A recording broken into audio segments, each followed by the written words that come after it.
Okay, so I forgot my microphone, which is my bad. I have no idea. Do I need to be closer to the computer, or I guess we're just gonna hope on a wing it. I usually feel much better with my microphone because that way I feel confident that the sound is going to be good. So if the sound is bad, I am sorry. Anyway, moving on. So one of the things that I wanted to talk about today was the car. The car is a nexus of control. This is going to sound kind of random, but I've noticed that abusers are often really controlling over the car environment. They're controlling about whether or not they drive. They're controlling about the AC or the heat. They're controlling about the radio or like whatever anybody is listening to. They're controlling about the windows. They're controlling about the sunroof. And it might not even be their car. If it's your car and you're driving your vehicle, generally speaking, you get to decide over those things. But sometimes when you have an abuser, they might be driving your car, or they might be in the passenger seat and they've taken over all of the things. And instead of asking if they can do something with your car, they just go ahead and do it. And even so, it when there's multiple people in a vehicle, generally speaking, everybody's kind of wants to be on the same page about, let's say, temperature, whether we're rolling with the windows up or down. Um, the music one in particular, even if you're in alignment on everything else, I feel like, generally speaking, you end up listening to the music that the abuser wants to listen to. Like maybe they don't like your music, or they'll badmouth it, or they just feel entitled to kind of like take over the space, the vehicle. So I find, when you're being psychologically dominated, even at home or even in the car, the things that you like want to listen to or watch on TV, those aren't necessarily the things that you're going to be able to do when that other person is in the space. And I find like a lot of victims actually really love to have the home, the apartment, the house to themselves, the car to themselves, because they finally feel like they can exist in those spaces, choosing what they want to choose, doing what they want to do, instead of always maybe deferring to the other person. So I would also say, similarly to the bathroom, the car is also kind of like a dangerous place, but we don't really think about it as kind of a hotspot dangerous place. So you might be in the car with an abuser and they get really mad. Not even necessarily at you. A lot of abusers are road ragers. How dare anybody cut them off? Oh, now I'm going to track them down. Kind of an attitude. And so you can end up in the car with this person and you're scared for your life. Like, oh my gosh, are we going to make it out of this situation? Maybe they're racing another person and now you're going at speeds that are not comfortable, or maybe they're just mad. Sometimes you'll get aggressive abusers and they'll start, to punish the victim who maybe is in the passenger seat or in the back. They'll start weaving and driving dangerously, as a way of like intimidating the victim, because I mean, legitimately your life is in the hands of the person who's driving the vehicle, of the people who are surrounding you, in their own vehicles. And driving is intrinsically dangerous, but we don't think about it because it's often safe. We often drive without a problem.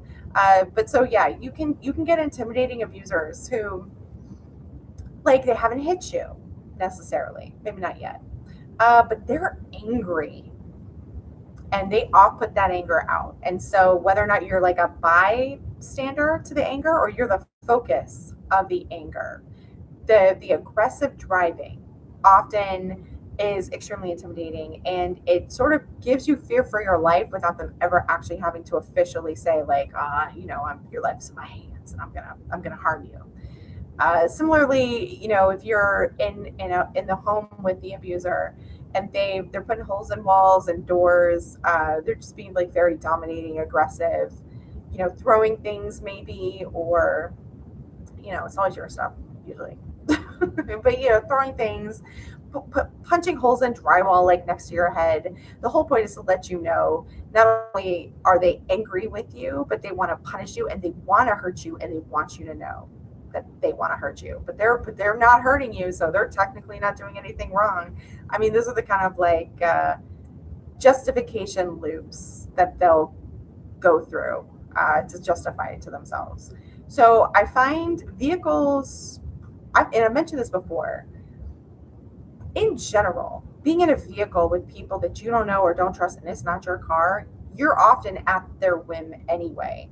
So if you're like on a trip with some friends, but they kind of suck, you might be like, oh no, now I'm trapped in this other city, other town, other state.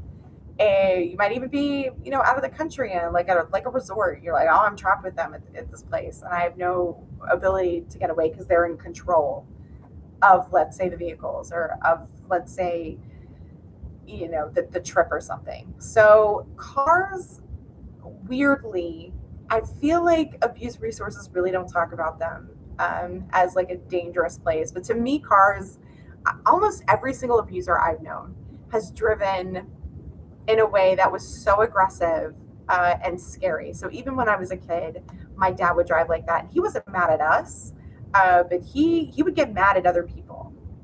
And how dare they? And he would be the guy who'd be sitting in the left-hand lane doing exactly the speed limit in the passing speed lane to feel like a sense of power and control because he didn't have any in his own life. And then also when you're a kid, so when you're a kid and let's say you're in the back seat and you're like buckled into the child seat, and you can't escape. So when your parent is angry with you and they can just reach in the back and kind of beat the shit out of you, and you're trapped, you literally have nowhere to go. You can't get out. It's like 5-piece point safety contraption, but you're immobilized, and so you can't really get away or defend yourself. Also, I feel like this isn't as much of a current issue, but it definitely happened to me at least once, possibly twice when I was a kid. I feel like I heard about it more often when I was younger. But abusive parents who would stop by the side of the road, kick the kids out, and then like drive off like they were going to leave them forever. And then, so you're by the side of the road and you're young and you're terrified. So at this point, this memory, I would have had to have been like 7, maybe younger. Like this is not, you're putting a teenager by the side of the road. Not that that's great either, but like I was legitimately like a young kid.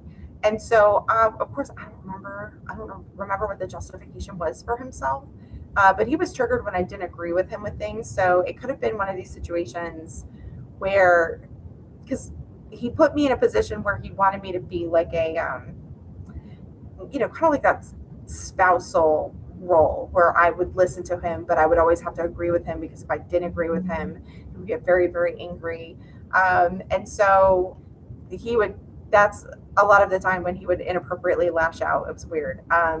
So it genuinely might have been something where I was like, oh, well, what about this? And then he got mad because I wasn't just agreeing with him. Anyway, so like abandoning kids on the side of the road, which is basically, it's the kids' version of the Alpine divorce. So instead of, you're hiking and you get abandoned by the person because they're angry or mad or they want you to die or something, it was an adult leaving a child by the side of the road. So, hello, to anyone just joining, we're just talking about like intersections of times when cars are dangerous. Let's see, I know. Oh, I forgot to, okay. I wrote aggressive driving, captive audience, and loud music or sonic overload. So sometimes it's not even just that you're having to listen to what the abuser wants to listen to every single time. Sometimes it's literally that they are blasting out your ears, or they're insisting everyone be absolutely silent. Kind of these extremes where you don't get to participate in making decisions about the vehicle or kind of the life of everyone in the vehicle. and they're the ones who get to decide everything.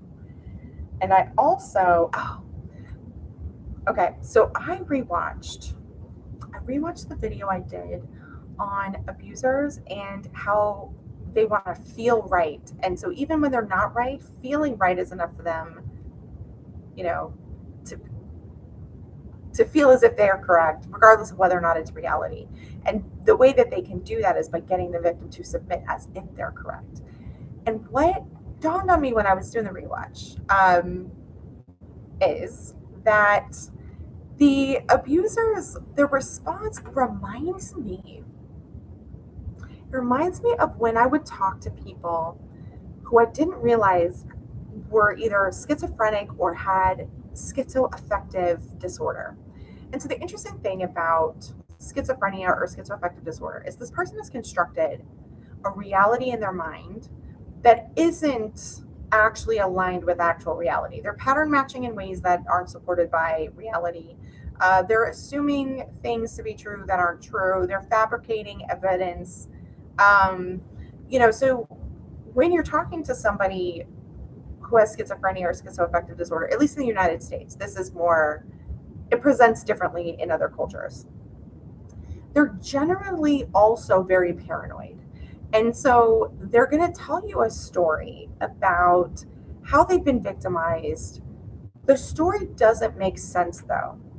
It doesn't make sense inside of the story. Like, things are not logically happening because they're not thinking in a logical way and it's not really tethered to reality. And so when someone with schizophrenia starts telling you a story and you start to ask questions, they immediately get extremely angry. It goes from like 0 to 60. And I didn't realize this at first because I had run into it through doing the crisis line. But weirdly enough, I ran into it because I was doing intakes for the law firm. And so they would have a paralegal talk to the potential inquiries. And part of doing that is you ask questions, to sort of get an idea of the situation, who might be involved, what are the legal elements. A lot of the times I'm low-key asking for information that lets me know if there's like insurance coverage, because a lot of attorneys, that's your guaranteed way to make sure you get a judgment on behalf of your client is to know if there's like an insurance policy in place. So sometimes, we're asking about, do you live in a home? What kind of policies do you have? Just fact finding, basically. And also to find out about the situation and what kind of person you're talking to. And so it's sort of, you're doing it in a way that is like you're a journalist almost. It's your who, it's your what, where, when, why, how questions. And I would be on the phone. Normal people are usually very happy to explain about their situation, to give you more detail. They want to answer those questions. They're happy to talk about the situation. And in fact, you often end up kind of like processing with them this kind of traumatic thing that occurred. But it was so different how certain people would respond that it became like really apparent that I was dealing with something else. And so when I was dealing with the people with schizophrenia, they would come in and they'd have this crazy story. It was just like Hollywood levels of an explanation of what's going on. And that doesn't necessarily mean it's not true. Certainly, there are times when people are stuck in a system of control. But generally speaking, most of the time, when someone's coming to a law firm to talk about a thing that's occurred to them, it's not, a system of different disparate groups of people are attempting to control me. It's usually there's one person, one institution, one incident. It's downstream effects from it. It's not this like absolutely amorphous group control scenario that you might see that's like a Jason Bourne kind of a deal. So when you're talking to the person and the story sounds somewhat fantastical and also doesn't quite make sense. So then you go, well, okay, wait, so what happened with this person? What did they say? Like when you go to get granular with the details, instead of wanting to answer those questions, you get extremely, extremely angry. And so I think this is not like a medical observation. This is supposition on my part. I think on some level they know that they're disconnected from reality, because the second you do anything that even seems like it's questioning what they're saying, when you're not, you're really just looking for more information. But because it's a constructed false reality, it's not real, they don't necessarily have those answers. So they're not accessing like memory. They're not accessing real events or real people necessarily. So they immediately, often, American only, will get angry. And often you've now put yourself in like the cabal of the network of controlling people. It's actually a dangerous place to be. Um, so to me, that really reminded me of how abusers, how they put, how they often respond to people asking them questions about like a situation. So when you're a victim and you're talking to someone and they've told you this story, this woe is me story, or they're telling you about a situation, maybe it doesn't quite make sense. And you're like, oh well, what about this? And what about that? You are really going to chronically see this with estranged parents, like quite frankly, where the more you ask, instead of being excited to talk about the situation and finally be able to process it with someone, they immediately go to anger. I think similarly to the kind of schizophrenia thing, on some level they know, like they have awareness that it's not factual, it's not true, and so being asked to give explanations makes them angry because they don't have them. Now, not every abuser responds with anger. Some of them respond with immediate emotional manipulation, like how could you ask that? They flip it as if you are doing something wrong by asking reasonable questions. Um, and so it'll be like, how could you ask that? Or, how could you think I would, do that? Or they'll take it in a bad faith way that you didn't mean it. So you do have those like emotionally manipulative responses.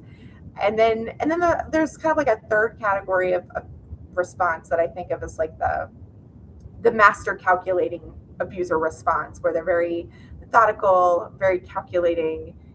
It seems maybe like it makes sense, but for some reason, maybe in the back of your mind, they're like, this doesn't feel right. But they're certainly they've got an answer and it seems plausible, even if maybe not probable.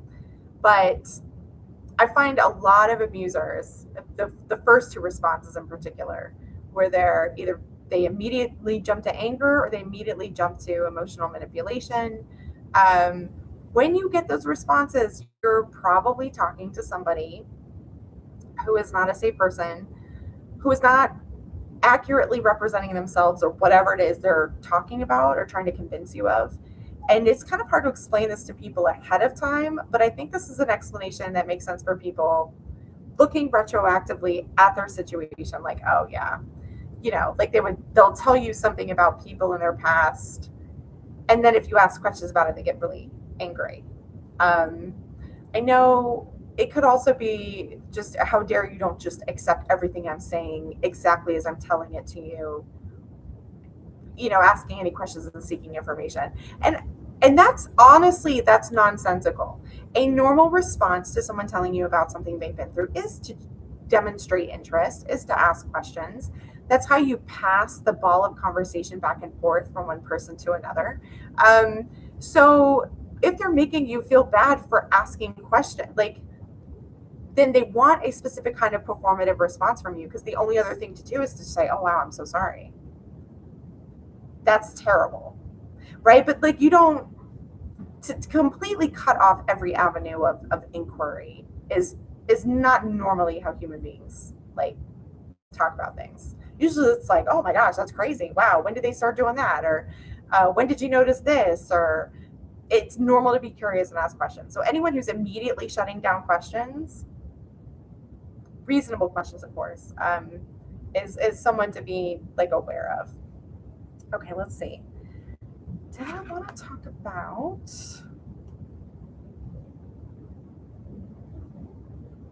I don't think I want to talk about controls access to friends right now. Just 1 second. There's something I screenshotted that I wanted to bring up before I end the live. As you can see, I'm like in a totally different place. Um, yeah, there's a lot of travel for basketball, y'all. I'm not. This is a whole new world for me. Okay.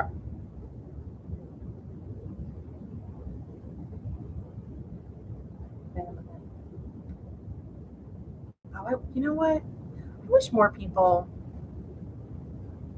I wish more people had access to attorneys to ask attorneys questions. Somebody made a comment today that yes, usually we're bringing attorneys in both after situations have already gone bad, and now it's like, okay, how can we fix this? And I think there's a base level of legal knowledge and background that everyone should know and have access to being educated on. Like, for example, one way certain types of abusers like to bust their way into your domain is by using tenancy laws, misusing tenancy laws. So essentially, in many places, so this isn't just America, there are other places that are similar. Check your local whatevers. If someone lives in your home for a certain amount of time, they've now established like residency, tenancy. So some places it's as short as 30 days, although it could be 60, it could be 90. Like again, you'd have to like check your local listings. And so you might have a person who says, oh, I just need a place to stay for a week or two. And you think, oh, okay, no big deal. Well, now they're staying with you for a week or two, and they're saying, oh, no, well, this thing hasn't resolved. Can I stay a little bit longer? And this person may know. This person may know exactly, oh, it's this many days. And they're trying to make it to that 30-day mark or that 60-day mark or that 90-day mark so that then it's not easy to get rid of them. And so there are a lot of victims of abuse or targets for this who were trying to be generous and help someone who was in need or presented to them as in need.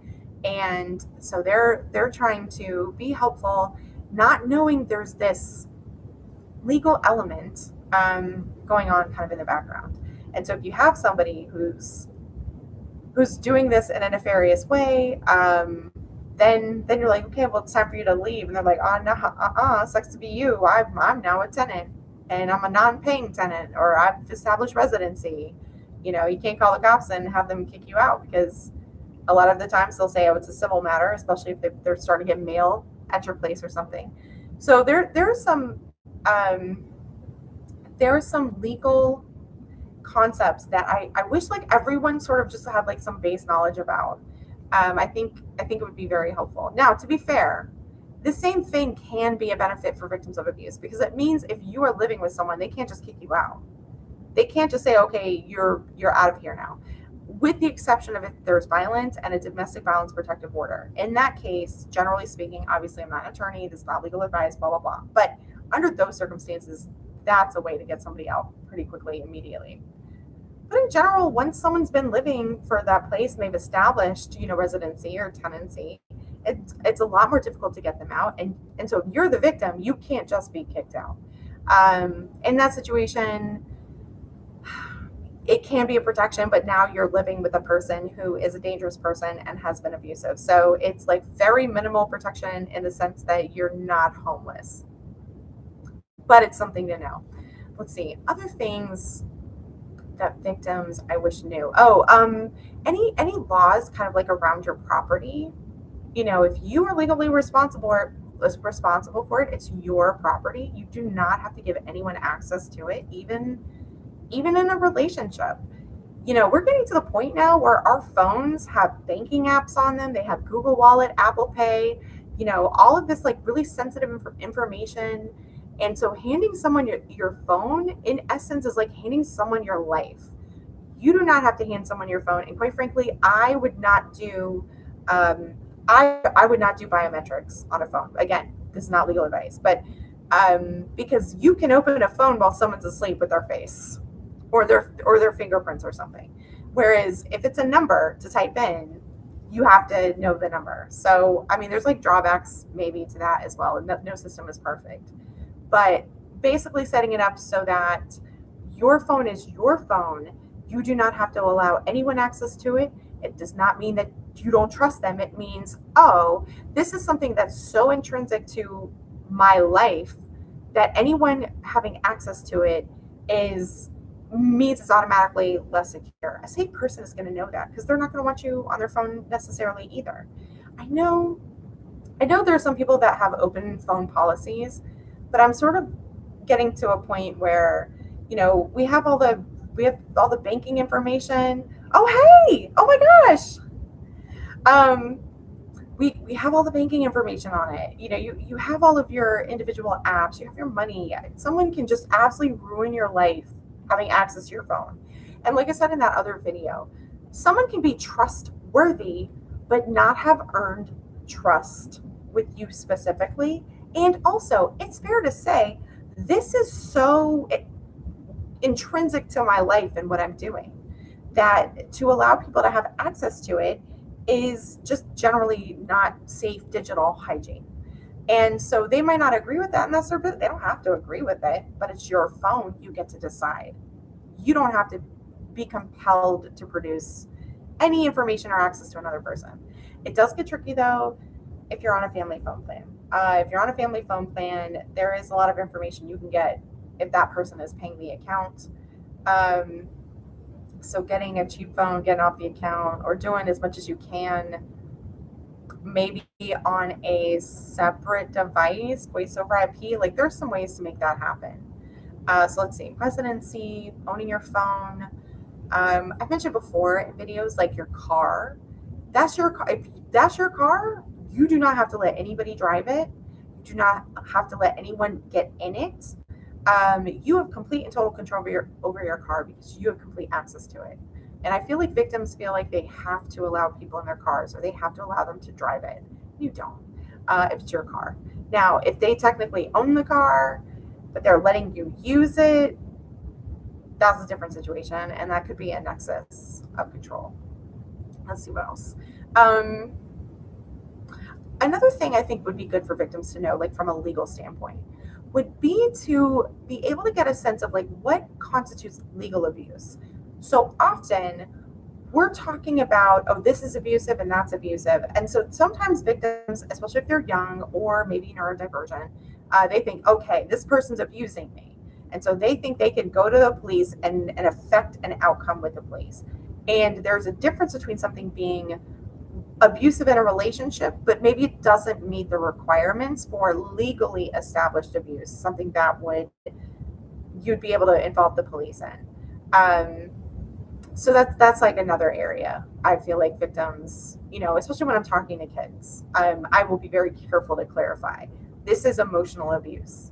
It may or may not be something that you could tell an adult about. Usually the physical stuff is a lot more straightforward, but the emotional abuse is kind of tricky for kids. And depending on where you live, and depending even on like the individual police officer or CPS agent or something. So it's highly variable. So that's why I never tell kids, oh, this is abuse that you can go tell an adult about, because sometimes you don't know where they live, and it may not technically rise to the level yet of something actionable, like from a legal standpoint. Let me see. And the thing about abuse too is it often ramps up to that point. So it's like, at what point does it become legally actionable? And I will say, as always, the more documentation you have, the more, there's something about, you can say it to a person, or you could show like, oh, here are dates and times and a brief description of the incident. For some reason, that list is more persuasive because it's been built up over time as the incidents occur, and that seems more credible than a person coming with it, just saying it all at once. Did you delete the Discord server? Oh, yes, I did. Yes, yes, I did. That's okay. So let me see. Yeah, so I wish, sort of just in general, that like people would have the opportunity to kind of like talk to an attorney before they get in the situations.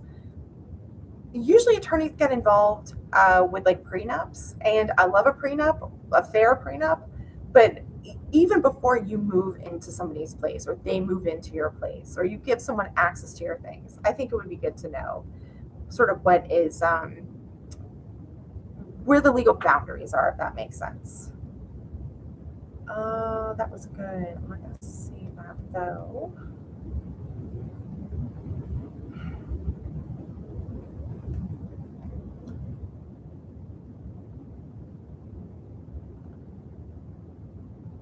I liked this comment.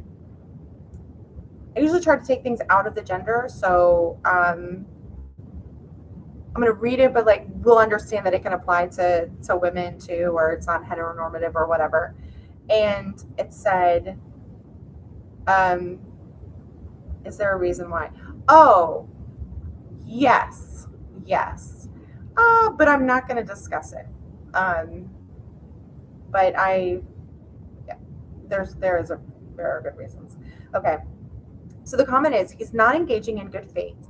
He's being contrarian and disagreeable for the dopamine hit of moral superiority, responding to a distorted version of what you didn't communicate, but instead what he thinks was meant.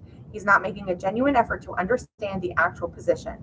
It's a reliable sign of weaker reasoning. Strong thinkers practice intellectual charity. They steelman the other side before critiquing it. Avoiding that step usually reveals either intellectual laziness, defensiveness, or a lack of confidence in one's own ideas. And so I really loved that explanation of instead of responding to what you're saying, they're responding to what they think you're saying or even what they think you mean. A lot of abusers will practice mind reading where they're going to tell you what you are thinking, where they're going to tell you what you mean. And there's, first of all, there's no way that they could know that. And secondly, that's genuinely may not even be factual, but in their mind, they've created a reality where that is the case. And so at that point, even if you try to explain yourself, they're often going to assume that you're lying because anything that you say is going to be going through their filter of you being wrong. And so it's just going to be a confirmation bias for them of their misreading of reality. I find a lot of abusers are so, oh, thank you. They're so wedded to their idea of what reality is. And so they can't really correct themselves because it's not in their interest to self correct. It's not in their interest to adjust their model of reality. Believing that this other person thinks and feels these ways makes them feel like they're entitled to then respond in the ways they want to respond. So if you've got somebody who has I feel like, no, I don't want to take it to gender. Just be careful that anyone who's got a broad narrative that other people are powering over them all of the time, because that genuinely could not be the case. And so the reason why they think that is because they don't like what other people are doing or saying toward them. And that gets tricky because that also happens to victims of abuse, especially once you're like in the system of control. But I think a lot of the difference is going to be showing up in anger, right? Because if they feel entitled, they're going to feel angry when you don't do or say what they think you should do or say. So the anger can often be kind of like a giveaway that there is entitlement there. Not saying always, but sort of depending on how they handle it. So anyway, I think I'm going to end here. I hope everybody has a great weekend, and I'll talk to y'all next time. Okay, let's see. All right, bye.